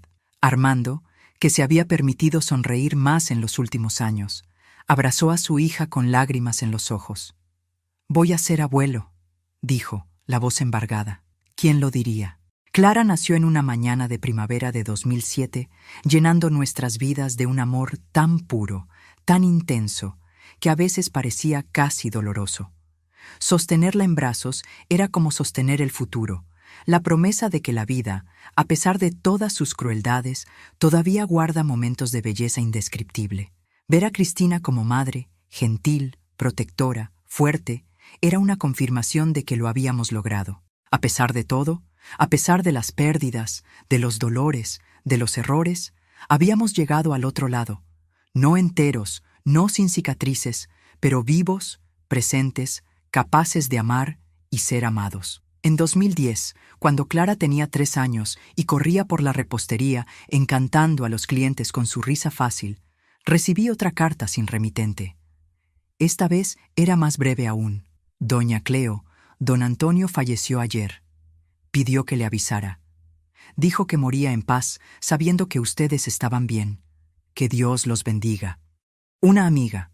Lloré por aquel hombre que apenas conocía, pero que había sido un puente importante entre el pasado y el presente, que había tenido el valor de traer verdades dolorosas cuando habría sido más fácil dejarlas enterradas. Por su causa, por su honestidad, Cristina había recibido la ayuda que necesitaba. Por su causa, Armando y yo pudimos enfrentar la verdad sobre lo que había pasado con nuestros hijos. En su homenaje, creé un dulce nuevo en la repostería. Mazapán Don Antonio, hecho con chocolate amargo por fuera y un relleno dulce de coco por dentro. Como él, una apariencia dura escondiendo un corazón bueno. La justicia, mis queridos, no siempre viene como esperamos. A veces no viene a través de tribunales, de jueces, de celdas de prisión. A veces viene en forma de pequeños momentos de redención, de oportunidades de recomienzo, de encuentros inesperados que cambian el rumbo de nuestra historia. No sé si lo que pasó con mis hijos fue justicia. No sé si lo que Armando hizo, directa o indirectamente, puede llamarse justicia.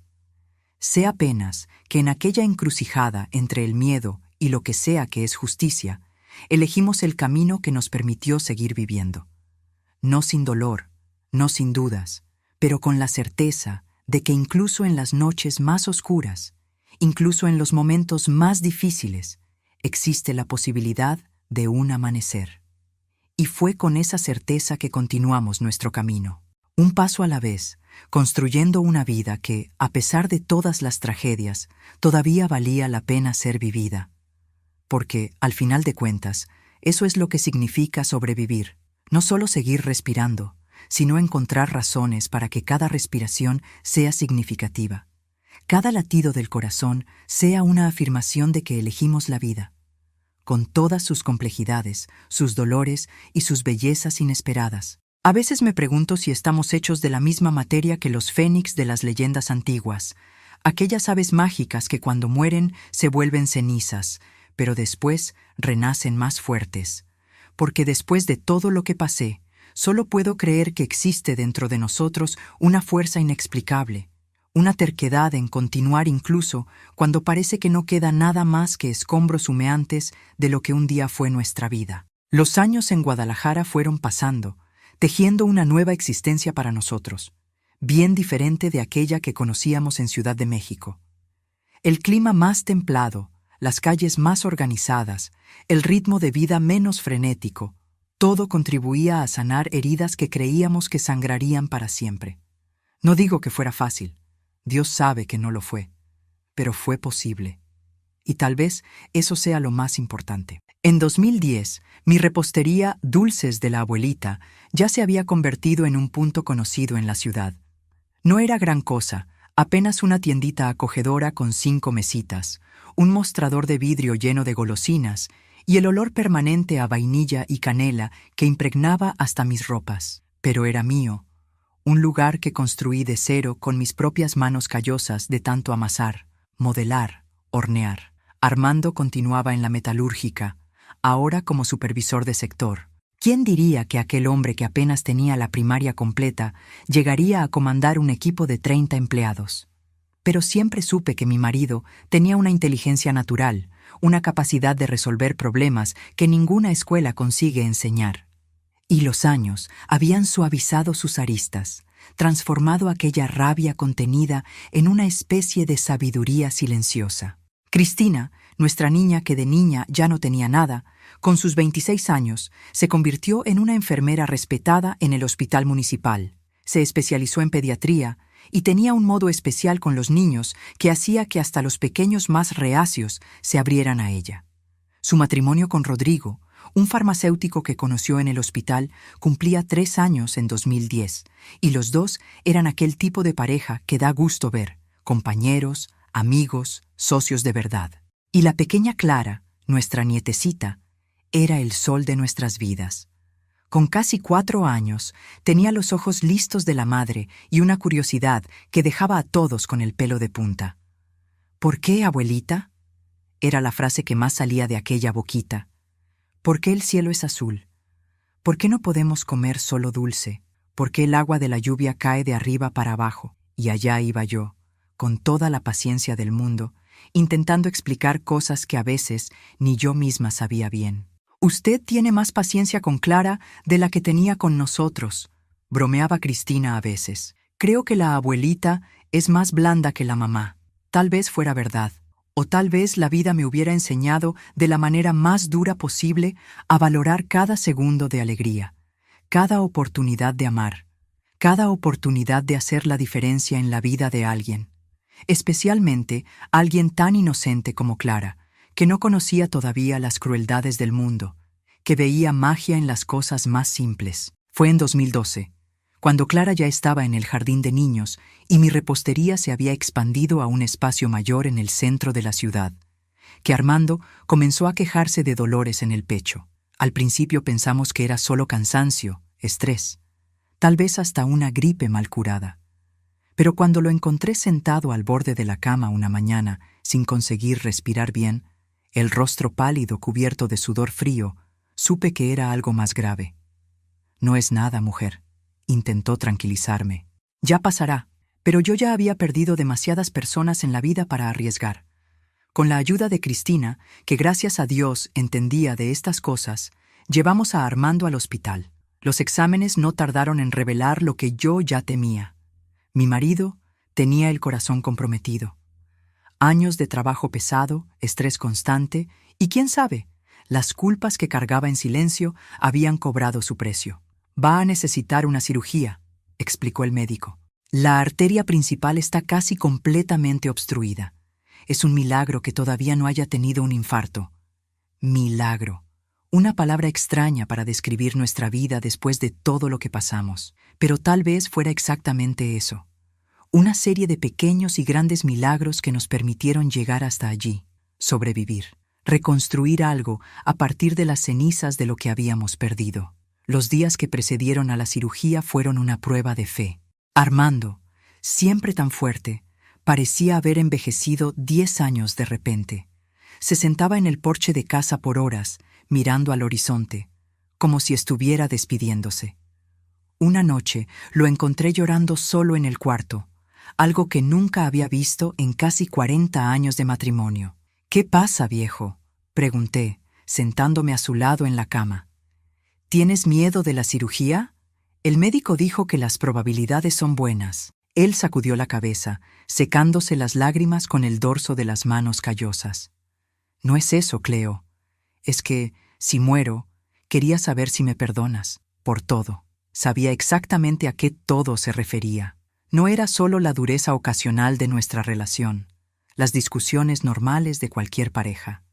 Era aquella decisión tomada hacía tantos años, en aquellos días terribles después de la noche en que nuestros hijos se transformaron en monstruos. La decisión que, directa o indirectamente, había sellado el destino de ellos. Tomé sus manos entre las mías, sintiendo la fragilidad nueva en aquellos dedos que siempre fueron tan fuertes. No tengo nada que perdonar, Armando. Hiciste lo que pensaste que necesitabas hacer para proteger lo que quedaba de nuestra familia. No fuiste el único en tomar decisiones difíciles en aquella época. Todos hicimos elecciones que cargaremos por el resto de la vida. Él me miró con los ojos llorosos y vi allí al mismo hombre del que me enamoré en la panadería tantos años atrás. No el Armando endurecido por las dificultades, no el padre devastado por la traición de los hijos, no el hombre capaz de cruzar líneas que juramos nunca cruzar. Solo Armando, con su corazón enorme, su lealtad feroz, su amor que, a pesar de todas las pruebas, nunca vaciló. Te amo, ¿sabes? Dijo, la voz embargada. Siempre te amé, incluso en los peores momentos. Yo también te amo, tonto. Y todo va a salir bien en esta cirugía, porque tenemos mucho todavía por delante. Clara quiere que vayamos a su graduación algún día y quiero verte bailar en su boda también. Él sonrió, y en aquella sonrisa había una paz que no veía hacía mucho tiempo. La cirugía fue larga, 7 horas que parecieron 7 décadas. Me quedé en el hospital todo el tiempo, alternando entre rezar fervorosamente y recordarme respirar. Cristina se quedó conmigo, sosteniendo mi mano en los momentos más difíciles, obligándome a comer algo cuando el estómago reclamaba. Cuando el médico finalmente apareció, el rostro cansado pero con una pequeña sonrisa, sentí que las piernas me flaqueaban de alivio. Todo salió bien, doña Cleo. Su marido es un guerrero. Va a necesitar cuidados, reposo, cambios en el estilo de vida, pero tenemos buenas razones para creer que tendrá muchos años por delante. La recuperación no fue fácil. Armando, acostumbrado a trabajar desde los 12 años, no sabía estar quieto. Se quejaba de las restricciones, de la dieta sin sal, de los medicamentos que tenía que tomar en horarios rigurosos, pero poco a poco fue aceptando que necesitaba cuidarse si quería ver a nuestra nieta crecer. En 2013, cuando ya estaba más recuperado, decidimos que era hora de realizar un sueño antiguo: visitar la tierra natal. No Paracho, el pueblito donde nací. Tenía miedo de los recuerdos que podrían resurgir, de los fantasmas del pasado que tal vez todavía vagaran por aquellas calles polvorientas. Pero sí Guanajuato, San Miguel de Allende, Querétaro, ciudades históricas que siempre quise conocer y nunca tuve oportunidad. Es nuestra luna de miel atrasada, bromeó Armando cuando embarcamos en el autobús, tomados de la mano como 2 adolescentes enamorados. Aquellos 15 días viajando por las montañas del Bajío fueron un bálsamo para nuestra alma. Lejos de la rutina, lejos de las responsabilidades, lejos incluso de los recuerdos dolorosos que todavía nos asombraban ocasionalmente, redescubrí el placer de simplemente estar viva, de despertar cada mañana al lado del hombre que elegí, de probar comidas diferentes, de maravillarme con la belleza de iglesias centenarias y calles de piedra que contaban historias de tiempos que ni podíamos imaginar. Deberíamos haber hecho esto antes, comenté una noche, sentados en la plaza principal de San Miguel de Allende, tomando un café calentito mientras observábamos el movimiento de los turistas. Viajar más, disfrutar más. Nunca es demasiado tarde, respondió Armando, apretando mi mano. Y tal vez necesitáramos pasar por todo lo que pasamos para llegar aquí, para valorar estos momentos como merecen. Volvimos a Guadalajara renovados, con una energía diferente. Armando, incluso jubilado por cuestiones de salud, encontró un nuevo propósito ayudando en la repostería. ¿Quién diría que aquellas manos acostumbradas a lidiar con metal y máquinas pesadas tendrían tanta habilidad para decorar pasteles y hacer masas delicadas? Pero la tenía. Y más que eso, adoraba el contacto con los clientes, contar historias a los niños que entraban con ojos abiertos ante tantas golosinas. En 2015, cuando Clara ya tenía 8 años, recibimos la noticia que completaría nuestra familia. Cristina estaba embarazada nuevamente, esta vez de un niño. Vamos a llamarlo Gabriel, anunció Cristina durante una comida de domingo, porque es el nombre de un ángel protector. Sentí un apretón en el pecho al oír el nombre. No por ser el nombre de un ángel, sino porque inevitablemente me recordaba a los otros hijos, aquellos que había perdido de maneras tan diferentes, tan dolorosas. ¿Serían ellos ángeles ahora? ¿Habrían encontrado paz, redención, perdón en lo que sea que exista más allá de esta vida? Me gustaba pensar que sí. Necesitaba creer eso para seguir adelante. Gabriel nació en una madrugada lluviosa de abril de 2016, llenando una vez más nuestros corazones de aquella alegría incontenible que solo un bebé consigue traer. Clara, ahora una hermana mayor orgullosa, asumió con seriedad la tarea de proteger y enseñar al hermanito. «Voy a cuidarlo, abuelita», me dijo con la sabiduría de sus 9 años. «Igual que usted cuida de todos nosotros». Aquellas palabras simples me emocionaron más de lo que ella podría comprender, porque durante tantos años sentí que había fallado como cuidadora, como madre, como esposa, como persona responsable de mantener a una familia unida, segura, feliz. Oír a mi nieta decir que yo cuidaba de todos era como recibir una absolución que no sabía que necesitaba. En 2018, cuando Gabriel ya tenía 2 años y era un torbellino de energía, y Clara con 11, se convertía en una preadolescente llena de ideas y sueños, Armando y yo celebramos 45 años de matrimonio. No queríamos fiesta grande, pero Cristina insistió en hacer al menos una cena especial. 45 años no es para cualquiera, argumentó. Ustedes merecen celebrar. Después de todo. 3 palabras que cargaban el peso de una historia que nuestra hija conocía solo en parte. Ella sabía de las dificultades financieras, sabía de la huida de la colonia, sabía que sus hermanos habían seguido un camino equivocado y acabaron muertos, pero nunca supo los detalles más sombríos, las decisiones más difíciles, el precio completo que pagamos por aquella nueva oportunidad. Y tal vez fuera mejor así. Tal vez ciertas cargas deban ser llevadas solo por aquellos que estuvieron allí cuando las elecciones fueron hechas, cuando los caminos se dividieron irremediablemente, cuando el destino mostró su cara más cruel. La celebración fue íntima. Solo nosotros, Cristina, Rodrigo y los niños, en un restaurante acogedor a orillas del río que corta Guadalajara. Armando, siempre tan reservado, sorprendió a todos haciendo un brindis emocionado. «A mi Cleo», dijo, levantando la copa de vino, solo una, permitida por el médico para la ocasión especial. La mujer más fuerte que jamás conocí, que me enseñó que el amor verdadero no está hecho solo de momentos bonitos, sino principalmente de quedarse juntos en los momentos imposibles. «Te amo, vieja. Gracias por estos 45 años». No conseguí responder. La emoción formaba un nudo en mi garganta. Apenas apreté su mano sobre la mesa, nuestros dedos entrelazados contando una historia que las palabras jamás podrían expresar completamente. En los años siguientes, nuestra vida entró en un ritmo tranquilo, casi como si el universo finalmente hubiera decidido que ya habíamos pasado por pruebas suficientes. La repostería prosperaba, ahora administrada principalmente por una pareja joven que contraté, permitiéndome trabajar solo algunas horas por día, más por placer que por necesidad.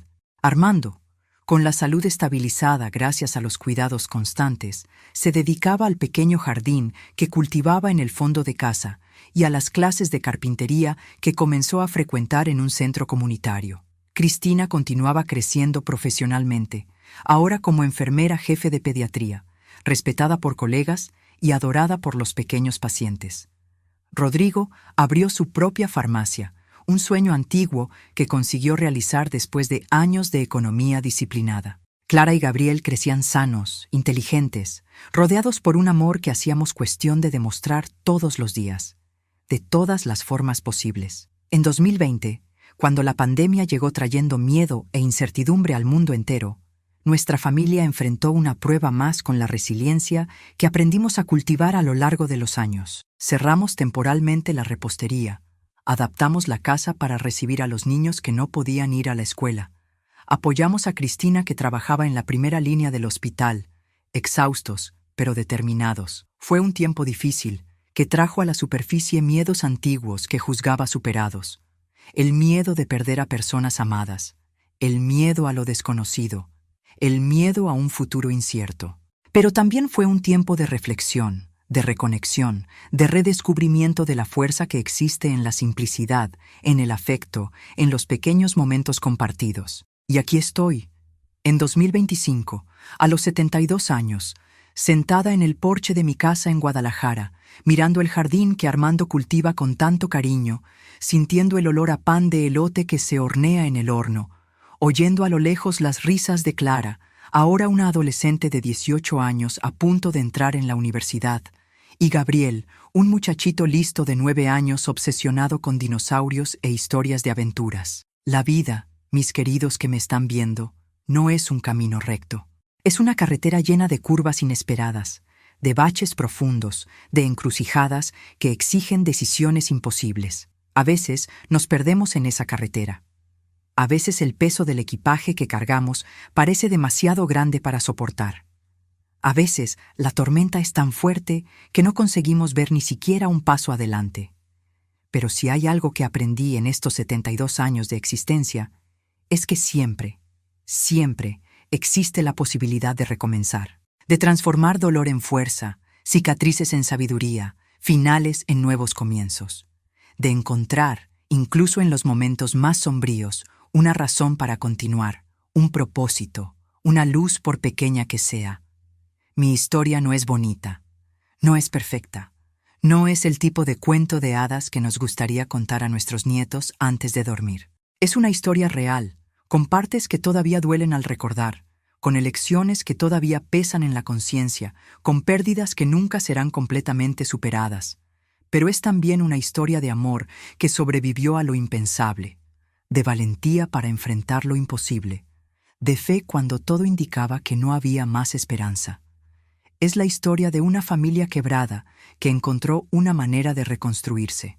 No con las mismas piezas, no de la misma forma, pero de un modo nuevo, diferente, tal vez hasta más fuerte por causa de las grietas. Entonces, si estás viendo esto y pasando por algún momento difícil, si sientes que tu vida se derrumbó y no hay cómo juntar los pedazos, si crees que algunas heridas son demasiado profundas para cicatrizar, quiero que sepas, hay vida después de la tragedia. Hay alegría después del dolor más desgarrador. Hay amor esperando ser encontrado, ser dado, ser recibido, incluso cuando todo parece perdido. No estoy diciendo que sea fácil. Dios sabe que no lo es. Estoy diciendo que es posible. Y a veces, saber que es posible es todo lo que necesitamos para dar el siguiente paso. Y después, el siguiente. Y el siguiente. Hasta percibir que estamos caminando nuevamente, que estamos vivos, que todavía tenemos una historia que contar. Antes de terminar este video, quería agradecerles a todos ustedes que acompañaron mi relato hasta aquí. Si mi historia tocó su corazón de alguna forma, si trajo algún consuelo o esperanza a su vida, les pido que dejen su like, se suscriban al canal y compartan con alguien que tal vez necesite oír que los recomienzos son posibles. Cuéntenme en los comentarios desde dónde están viendo, de qué ciudad, estado o hasta país. Esta abuelita se pone muy feliz al saber que su voz está alcanzando corazones en lugares que tal vez nunca tenga la oportunidad de visitar personalmente.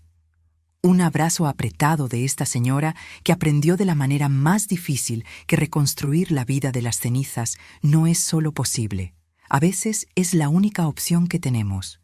Y que en esa reconstrucción podemos descubrir una versión de nosotros mismos que ni sabíamos que existía. Más fuerte, más sabia, más capaz de amar verdaderamente. A pesar de todo, a pesar del dolor, a pesar de las cicatrices que cargamos para siempre. Hasta el próximo video, mis queridos. Que Dios los bendiga a ustedes y a sus familias. La abuelita Cleotilde se despide con el corazón lleno de gratitud por haber compartido un poquito de mi historia con ustedes.